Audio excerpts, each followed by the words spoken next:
Olá pessoal, tudo bem?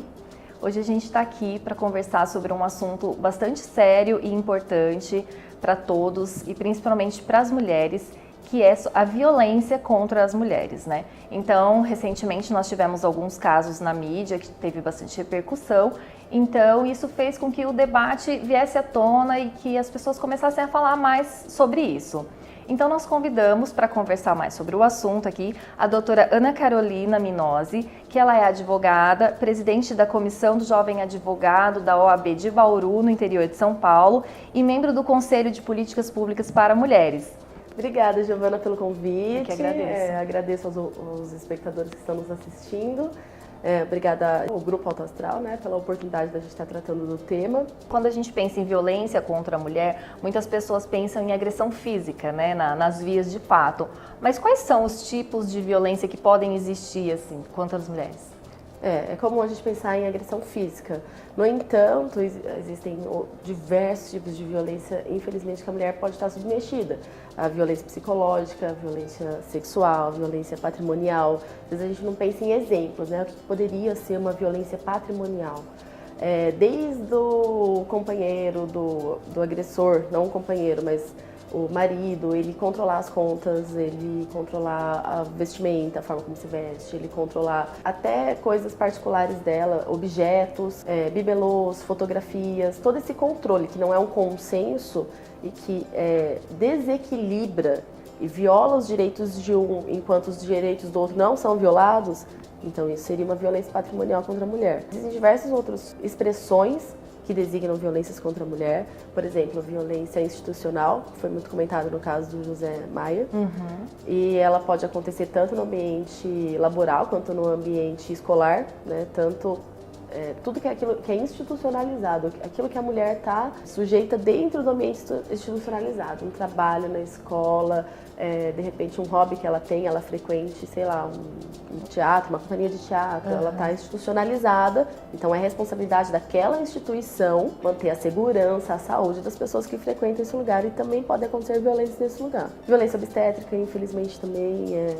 comum e muito incidente aqui no país. Aí você comentou da violência obstétrica, Recentemente a apresentadora Patrícia Poeta, ela comentou que ela sofreu esse tipo de violência lá nos Estados Unidos, onde aconteceu o parto do filho dela, E o que envolve isso? Porque as mulheres às vezes não têm muita noção, dos direitos que ela tem no momento do parto. Elas acham que tudo faz parte dos procedimentos, mas na verdade muitas coisas ela não precisa se submeter, Qual que é o contexto? Infelizmente, está naturalizado na mente da brasileira que o parto vai ser um momento de dor.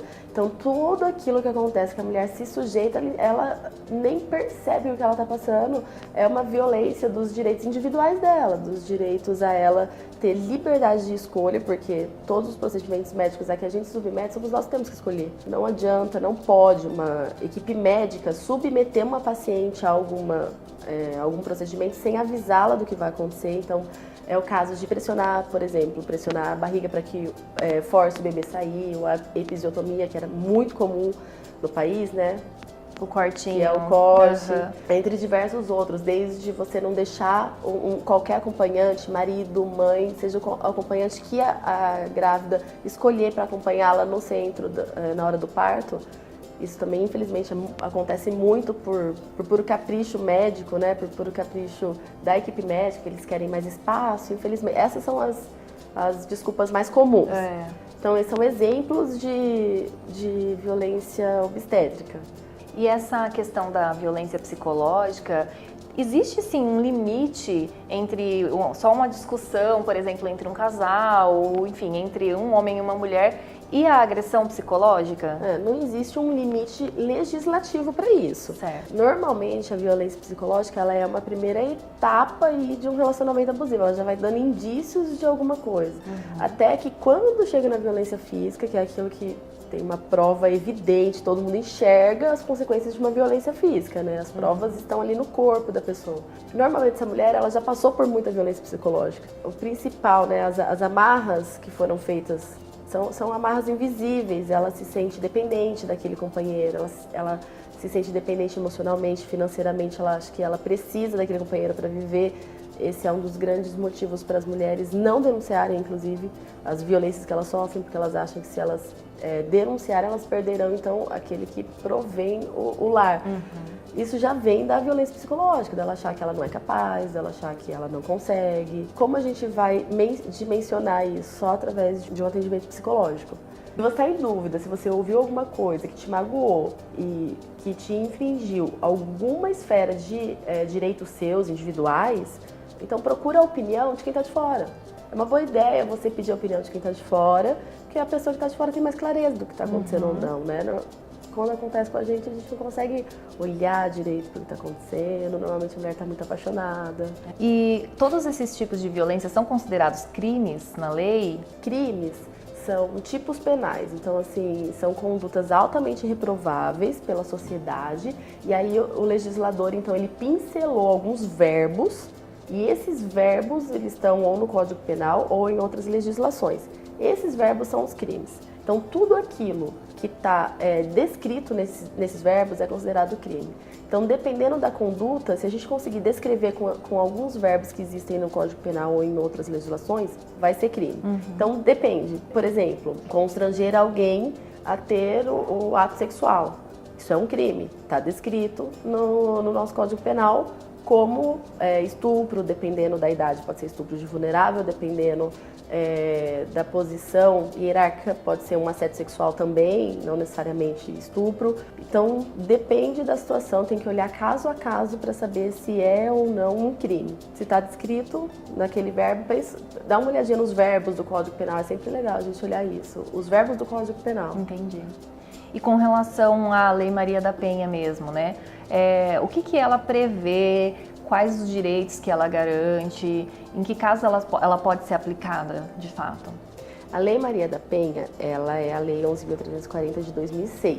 E ela criou um sistema de proteção para a mulher que estava inserida em âmbito doméstico. Então, toda violência que acontecer com a mulher em âmbito doméstico, desde que ela seja a vítima, independente de quem seja o agressor, pode ser o marido, pode ser inclusive os filhos, pode ser os pais, podem ser os pais.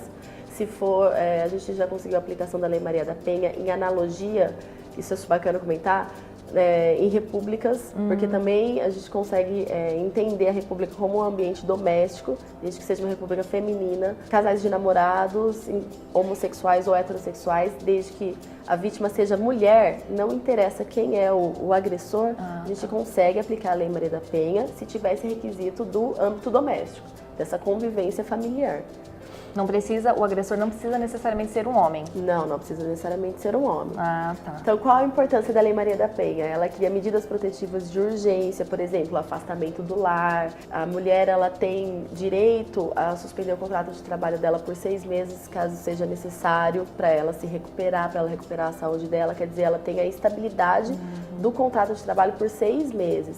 A Lei Maria da Penha, ela também prevê os juizados especiais de violência doméstica, que é um lugar no Poder Judiciário onde um juiz só vai tratar da separação entre o marido e a mulher, vai tratar da guarda dos filhos, vai tratar da penalização do agressor se for o condenado, e que torna mais célere e menos penoso para a vítima.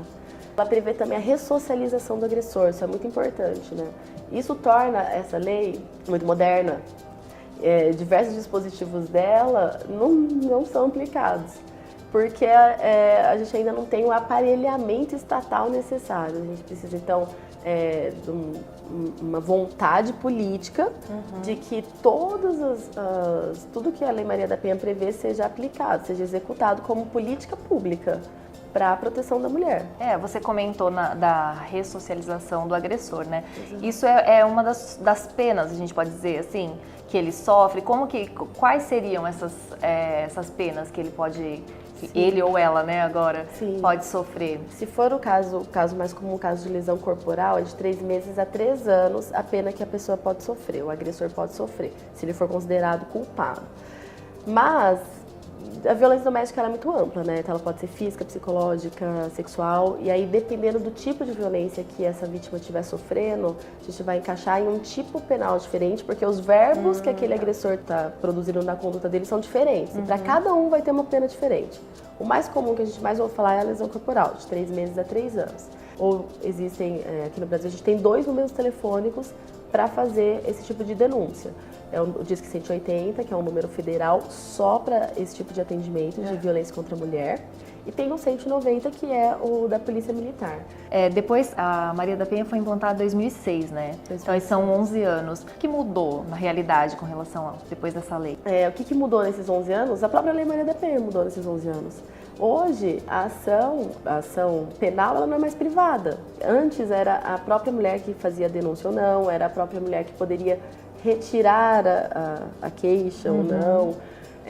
Ela deveria fazer uma representação autorizando o delegado a fazer a investigação. Hoje em dia não existe mais isso. É caso de violência doméstica, aconteceu lesão corporal no ambiente doméstico, qualquer um pode fazer a denúncia, inclusive anônima. Quem vai proceder à investigação é o delegado independente, o delegado também, independente da autorização ou não da vítima. E quem vai proceder à denúncia, se for o caso do delegado encontrar indícios de materialidade e autoria, vai ser o Ministério Público. Essa mulher, ela ainda pode retirar a queixa? Não, ela não pode, mas não existe mais retirar a queixa. O que ela pode pedir é uma audiência de justificação, ir até a frente do juiz e solicitar isso, fazer esse pedido à frente do juiz. Mas a quem vai incumbir escolher se vai dar prosseguimento nisso ou não? Ainda o Ministério Público e ainda o juiz. Quer dizer, ela pode até tentar, mas ela não consegue mais retirar por conta própria. O que tudo isso revela? Uma mudança de cultura, uma mudança de comportamento.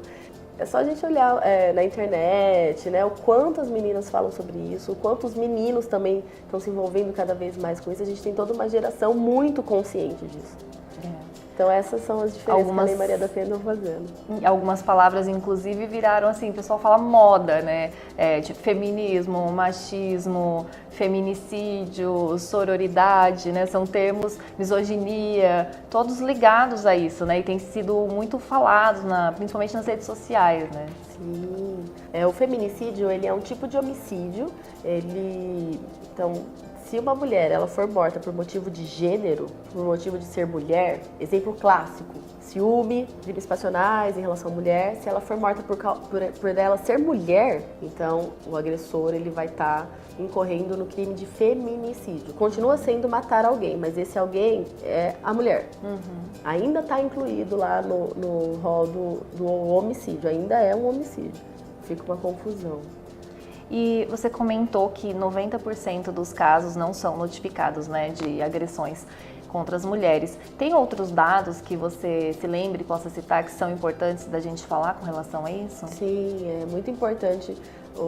Uma mulher a cada 11 minutos, infelizmente, sofre estupro no Brasil, que é um dado alarmante. Muito alto. E que estupro, as pessoas também confundem estupro. O estupro, ele tem caracteres muito violentos. Ele não é apenas a conjunção carnal para satisfazer a lascívia de alguém. O estupro, ele envolve lesões corporais graves, ele envolve morte. O estupro é muito grave mesmo. Ele não se trata só de forçar a conjunção carnal, né? Ele tem muitas outras consequências que as pessoas nem imaginam. E o índice é altíssimo. 85% das mulheres, elas não gostam de ouvir cantadas nas ruas, por exemplo. As pessoas me perguntam muito isso. Mas qual é a diferença entre eu ser cortejada, né, entre eu receber um elogio e eu ouvir uma cantada? Os homens perguntam muito isso também.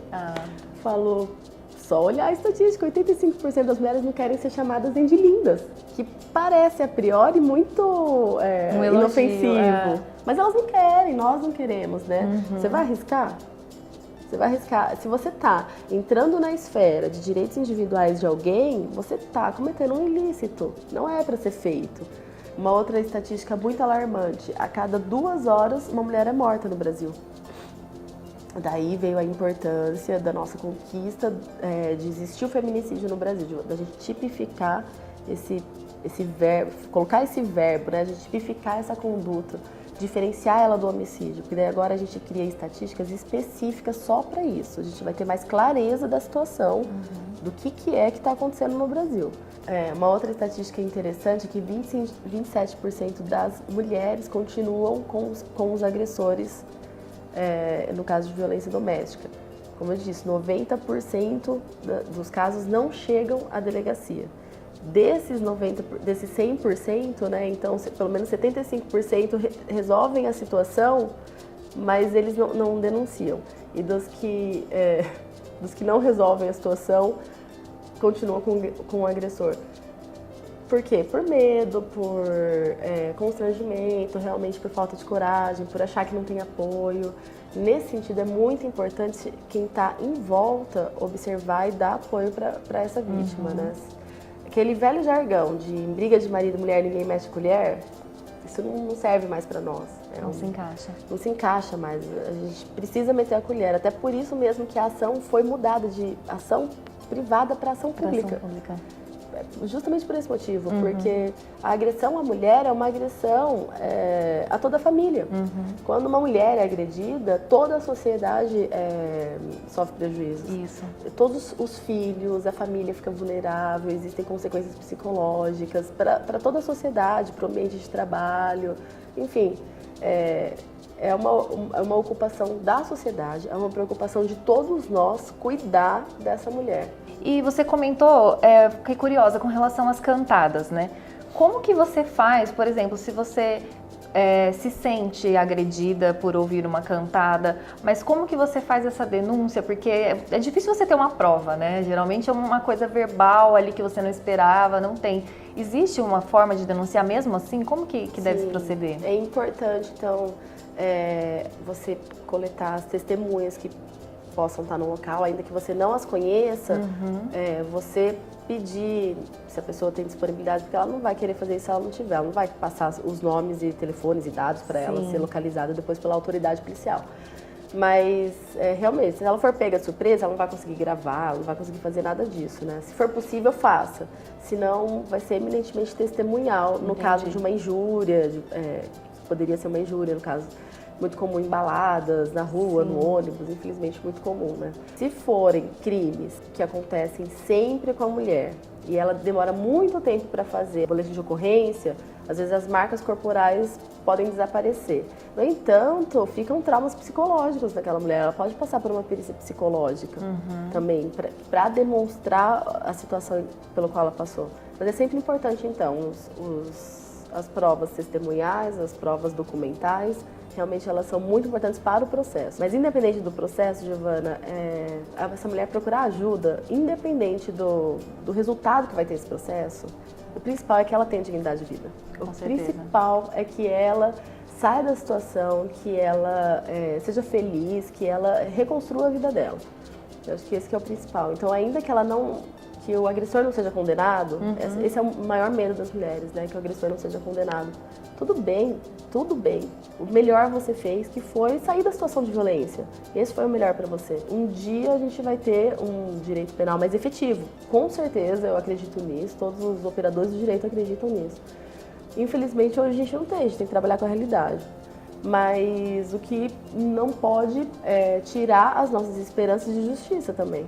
Então, se eu nunca for até a delegacia, aí que eu nunca vou ter o resultado mesmo. Então, assim, só pra gente encerrar, o que você diria para as mulheres que estão assistindo nesse momento, né, esse vídeo, e que de repente estejam passando por alguma situação e não saibam o que fazer, assim, qual que é o seu conselho? Como que elas podem agir de forma que elas não se sintam ainda mais humilhadas, prejudicadas? Eu acho que o principal para quem está assistindo é ter a certeza de que toda mulher tem direito a uma vida digna. Toda mulher tem direito a ter as suas liberdades, a ter a sua autonomia, a ter a sua honra, a sua saúde, a sua integridade física, a sua propriedade, tudo preservado, assim como o homem. Então, o direito à igualdade, ele está sendo experimentado tanto pelos homens quanto pelas mulheres, e a gente tem que lutar cada vez mais por eles. Como você pode fazer isso se você estiver passando por uma situação dessa? Procurar seu advogado de confiança. Se você não pode ter um advogado particular, existem as defensorias públicas dos estados. Então, todo o estado do Brasil tem defensoria pública. Se se você não tiver uma defensoria pública, você pode procurar o Ministério Público. Se for um caso de assédio no trabalho, você pode procurar o Ministério do Trabalho, Emprego. Você pode procurar a Secretaria do Bem-Estar Social do seu município, que deve ter uma política pública para mulheres. O município ele tem essa responsabilidade de cuidar dos seus cidadãos, dos seus munícipes. Então, a Secretaria de Bem-Estar Social do seu município também deve ter essa política pública. E, principalmente, contar com alguém, contar com a ajuda, com o apoio de quem você confia, porque essa pessoa vai estar do seu lado, você não está sozinha. E se você se sente sozinha, então procura ajuda virtual. Existem muitos grupos na internet, grupos feministas, grupos de mulheres que já passaram por essa situação, e você vai encontrar ajuda porque você não está sozinho. E aos homens fica o agradecimento àqueles que já estão na luta e fica o chamamento para aqueles que ainda não estão, que venham, porque vocês vão estar protegendo a humanidade como um todo. Você falar de direitos da mulher é você falar de direitos humanos. Então, todos nós estamos aqui em prol dos seres humanos, todos nós queremos a dignidade da pessoa humana, por isso que é uma luta de todos nós. Então, eu espero que vocês tenham ficado com suas dúvidas esclarecidas. Muito obrigada, doutora Ana Carolina, por estar aqui com a gente, poder contribuir, né, com esse assunto tão importante para todos. Obrigada mesmo. Obrigada pela oportunidade. E até a próxima, pessoal.